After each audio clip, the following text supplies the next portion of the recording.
Bonsoir les addictphoniaques. Ce soir, je vais vous parler de la nomophobie.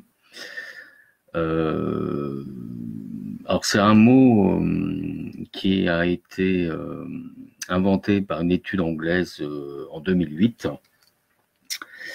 et qui révélait que 70% d'utilisateurs étaient angoissés à l'idée de perdre le smartphone. Alors, l'année dernière, le comité du dictionnaire en ligne de Cambridge a élu ce mot nomophobie comme le mot de l'année. Voilà. Donc, en 2008, ce mot comme dirais-je, est très discret, hein. Ce qui s'est passé, c'est que en 2012, c'est revenu à l'occasion d'un article. Et l'AFP a fait une dépêche, très exactement le 6 avril 2012, et en fait, à l'époque, ils m'ont demandé mon avis, ce que je pensais du mot nomophobie. Alors moi, j'ai trouvé ça assez bizarre, ce mot, parce que ça fait tout, ça, ça parle pas vraiment de l'addiction, hein. On ne sait pas trop. Et ça fait vraiment confusion avec un autre mot très répandu qui est l'homophobie. Alors moi, je trouvais ça très étrange quand même qu'en France, on reprenne un terme anglais, hein, puisque nomophobie, ça veut dire no mobile phone phobia, hein, c'est une sorte de phobie au cas quand vous perdez votre téléphone portable, vous le trouvez plus, ou une sorte d'angoisse qui peut durer quelque temps si vous l'avez pas, si vous n'avez pas retrouvé votre smartphone.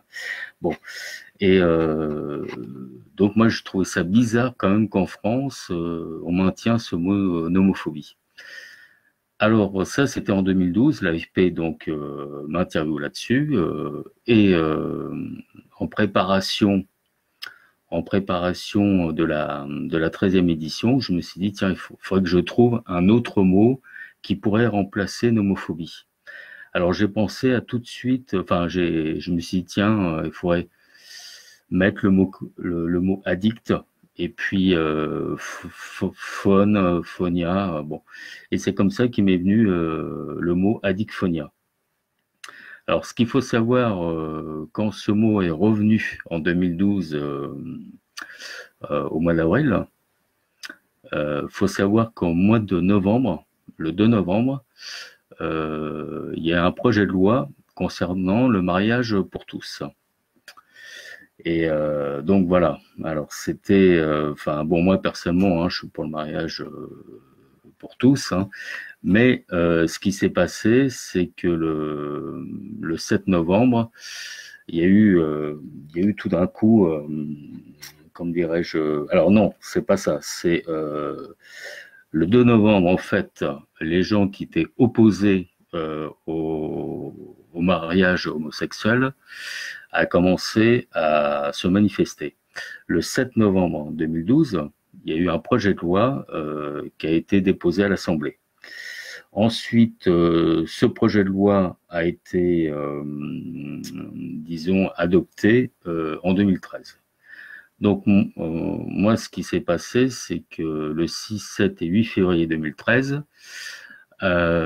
j'ai en fait lancé le thème sur la nomophobie, mais en remplaçant ce mot-là par l'addictphonia. Donc, à l'époque, j'avais carrément plusieurs slogans. Donc, par exemple, allô docteur, l'addictphonia, c'est grave. Lutte contre l'addictphonia. Êtes-vous atteint de l'addictphonia? Transmettez-vous l'addictphonia?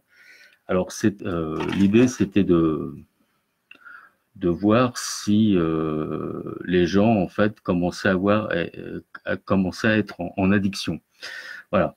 Alors, ce qui est intéressant, c'est que bon, la nomophobie, enfin, ou l'addictphonia, euh, on n'est pas vraiment en addiction à l'heure actuelle par rapport au smartphone. Et pour cause, en décembre, le 2 décembre 2017, j'ai participé à un colloque cyberaddict qui a été organisé par pour des gens, enfin, professionnels de santé. Et j'ai présenté à l'occasion les journées sans téléphone portable, pourquoi j'avais fait ça. Et pendant ce colloque, il y avait vraiment plein d'experts en addiction, que ce soit en jeu d'argent, jeux vidéo et au niveau de la sexualité. Et en fait, tous étaient unanimes que l'addiction au téléphone portable, il n'y a pas réellement de pathologie au jour d'aujourd'hui. C'est-à-dire, on peut avoir une addiction au smartphone, mais pour les jeux d'argent, la vidéo, la sexualité, etc. Voilà. Donc, c'est vrai que moi, j'étais content de participer à ce colloque parce que ça m'a vraiment ouvert pas mal d'horizons sur l'addiction. Donc, cela étant, on parle toujours de nomophobie. Et pas plus tard qu'il y a de ça à peu près 2 jours, il y a, comme dirais-je, un site internet qui s'appelle le Journal des femmes, qui a sorti un article,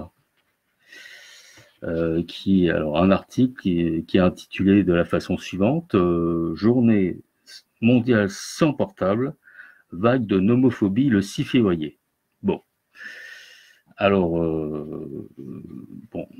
le 6 février, ça voudrait dire que en fait, les journées sans téléphone portable, c'est que sur une journée, ce qui est complètement, c'est une erreur totale, puisqu'en fait, le rendez-vous que je propose chaque année, ça dure sur 3 jours. Bon, déjà, première erreur journalistique, mais bon. Donc, alors, cet article dit que, suivant une étude de OnePoll, oui, pour le site de voyage Last Minute, vous savez, c'est pour réserver des voyages, voilà. Donc, c'est une étude européenne qui a été réalisée pour s'apercevoir que il y a une sorte d'addiction, quoi. Hein. Alors, le souci, c'est que quand ils disent une étude européenne, en fait, ce n'est pas sur plein de pays européens. Ça a été fait sur l'Espagne, l'Allemagne, le Royaume-Uni, l'Italie et l'Espagne et la France. Bon.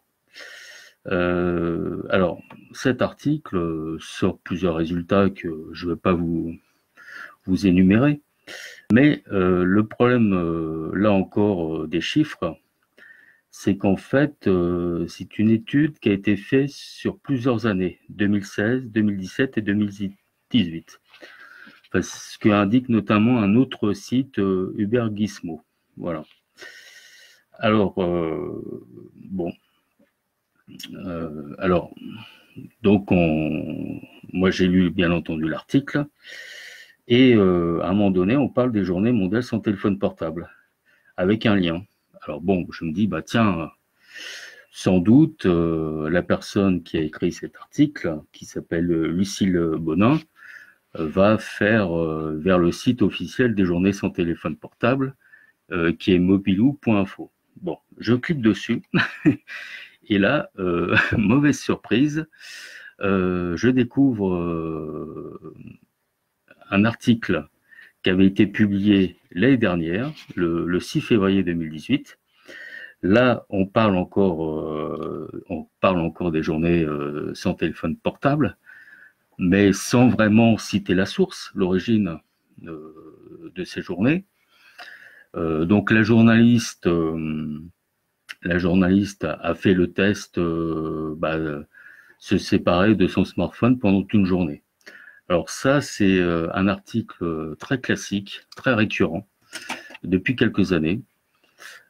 C'est-à-dire que les journalistes, au lieu de s'emparer du thème que je propose chaque année, eh bien en fait, ils vont tout de suite faire un article sur savoir peut-on vivre sans téléphone portable. Et bien entendu, les journalistes s'en donnent à cœur joie de faire ce genre de test. Voilà. Donc, alors à la fin de l'article, on indique que ça dure 3 jours. Bon. La personne aussi dans l'article parle de la Saint-Gaston. Voilà. Bon. Et à la fin de l'article, effectivement, on illustre, enfin, à la fin de l'article, on indique qu'il y a 6 défis sans smartphone. Donc, effectivement, ils m'ont mis la vidéo que j'avais postée sur YouTube. Sauf que ces 6 défis, donc c'est un article qui date de 2018, hein, ces 6 défis sans smartphone datent de 2016. Donc déjà, il y a une petite incohérence, mais bon, peu importe. Donc on me cite pas dans l'article, mais comme on a posté, comment dirais-je, la petite vidéo sur YouTube, forcément, mon nom apparaît pour présenter cette vidéo. Voilà. Donc ce qui fait que chaque année, on essaye un peu de comment dirais-je, de pas aller dans la direction du thème que je propose, mais on va faire en sorte d'orienter sur un truc très classique.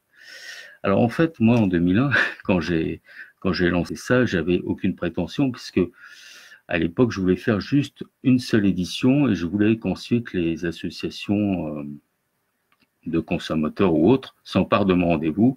Bon, ça n'a pas été le cas, mais bon, je l'expliquerai dans une autre vidéo. Et j'ai remarqué à peu près depuis 2010, approche des journées sans téléphone portable, on balance une sorte de sondage, hein, un sondage pour tenter un peu de court-circuiter mon initiative. Alors, vers 2010, au départ, c'était plutôt l'Agence française des opérateurs mobiles qui, logiquement, communiquait le nombre d'usagers de téléphones portables à la fin de l'année. Hein. Sauf que là, une année, ils l'ont publié 48 heures avant les journées sans téléphone portable. Et alors, c'est là où vous voyez que quand même la puissance d'un sondage, parce que c'est vrai qu'en France, on adore les sondages. Hein, les sondages, ça parle.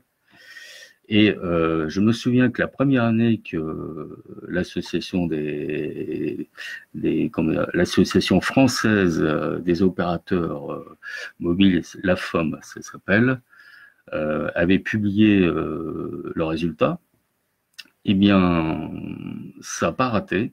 Tous les médias se sont emparés de ce sondage, n'ont pas parlé des journées sans téléphone portable, ils n'ont pas parlé du thème, parce que vous allez par exemple sur Wikipédia, vous tapez Journée mondiale sans téléphone portable, vous verrez que chaque année, je propose vraiment un thème. Donc, ce qui permet d'avoir vraiment une réflexion que je propose depuis à peu près maintenant 19 ans. Et malheureusement, depuis quelques années, les médias ont tendance à zapper le thème et ils vont traiter cette info à leur sauce. Cela étant, je me souviens que quand il y a eu ce sondage de la FOM qui avait été publié, il y avait un média à l'époque, BFM TV, qui avait fait vraiment un travail de vrai journaliste. C'est-à-dire, ils avaient commencé le reportage avec le nombre d'usagers, tout ça. Et à côté de ça, ils avaient fait un parallèle avec les journées sans téléphone portable. Donc, ça m'avait permis de parler de mon initiative. Donc là, c'était vraiment une information très complète. Voilà. Parce que je pense que honnêtement, c'est pas moi qui va arrêter le marché de la téléphonie mobile en France ou ailleurs. Hein. Mais j'ai l'impression que l'industrie de la téléphonie mobile, c'est pas un secteur où on se marre beaucoup, quoi. En fait, c'est des gens très sérieux. Faut dire aussi qu'il y a quand même beaucoup d'enjeux économique important. Ça fait effectivement travailler beaucoup de monde.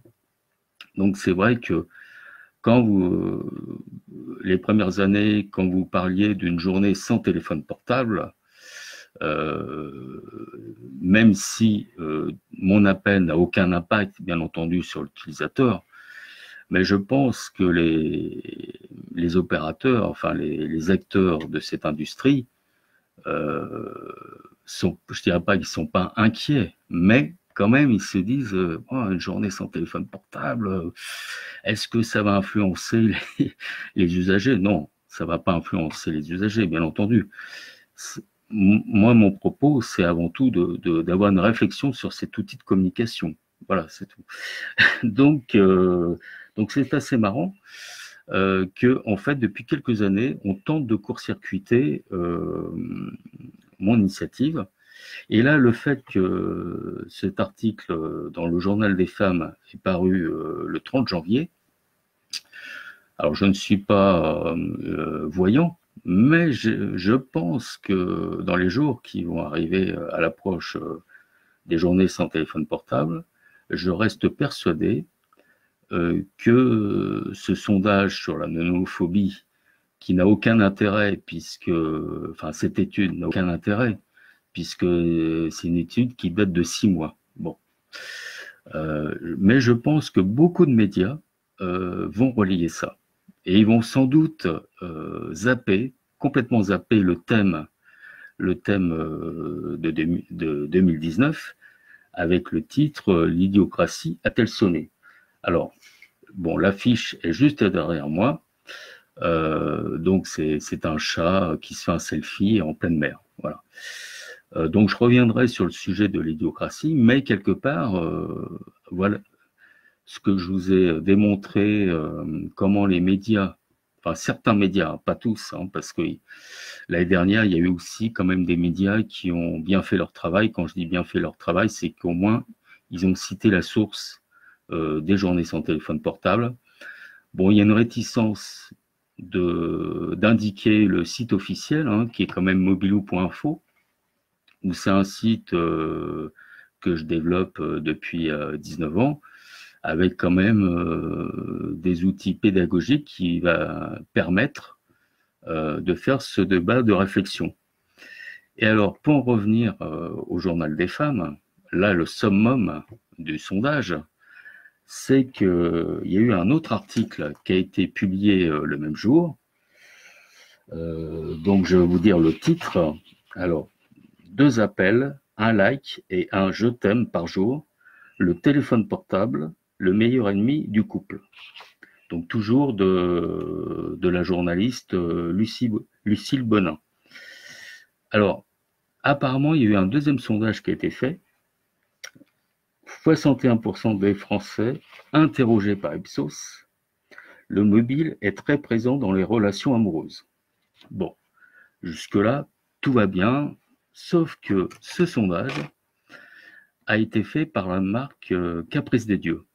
Voilà, alors ça, je trouve ça le summum de l'idiocratie par excellence. Je ne remets pas en cause qu'une marque fasse un sondage. Alors, ce sondage a pour but de faire un challenge à l'occasion de la Saint-Valentin. C'est-à-dire qu'il faudra aller sur le site et il faudra, le challenge, ça sera durant la Saint-Valentin, d'être avec son Valentin ou sa Valentine et ne pas utiliser son téléphone portable pendant 3 heures.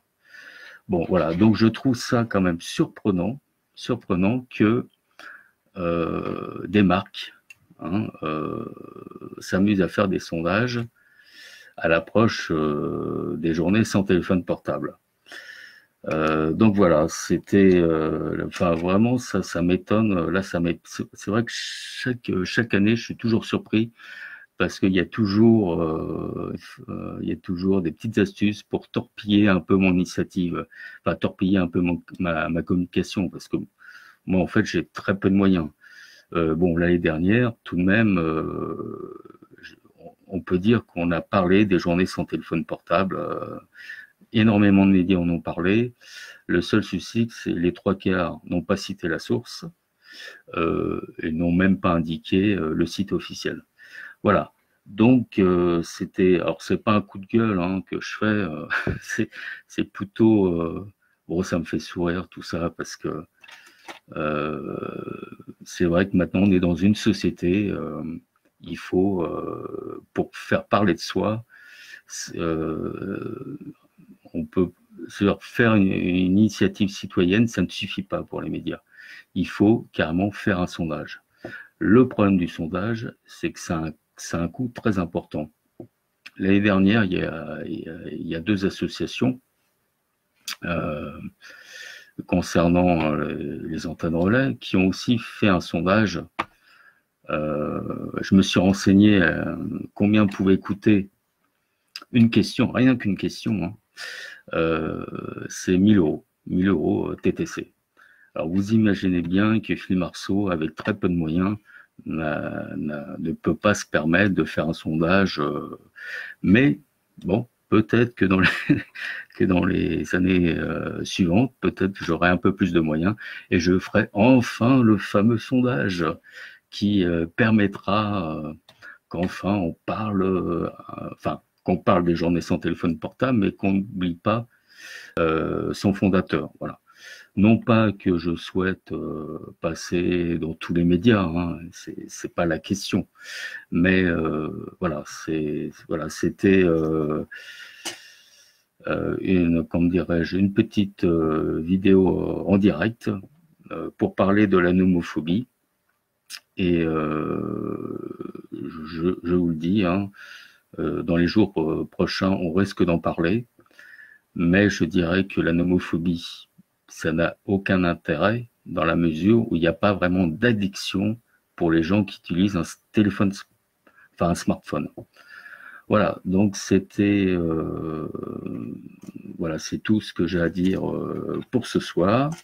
Alors, ce qui est important pour moi, c'est que, bon, je démarre ces directs live, je suis pas encore habitué. Ce qui est important, ce qui serait bien, si vous appréciez mon propos, c'est de partager cette vidéo. Parce que c'est vrai que cette année, pour la première fois, j'utilise l'image pour communiquer autrement.